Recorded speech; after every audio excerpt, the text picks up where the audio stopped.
Ever type an email and Gmail suggests the wrong name? Like an old nickname or an ex-coworker? It's not a glitch, it's your Google Contacts. Let's fix it in 3 steps. Gmail pulls names from your contact list. If a name is wrong, it's usually because you saved a typo years ago, or you have 2 different contacts for the same email address. Step 1. Open Google Contacts on your computer. Search for that troublesome email address. If you see one result, hit the pencil icon, fix the name, and save. Step 2. See multiple results? That's the culprit. Use the merge button or delete the extras so Gmail doesn't get confused. Step 3.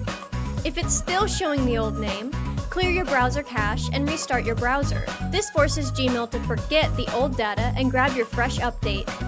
And that's it! Clean contacts, professional emails, you're good to go. Contact Cave Consulting today for more tips and tricks just like this.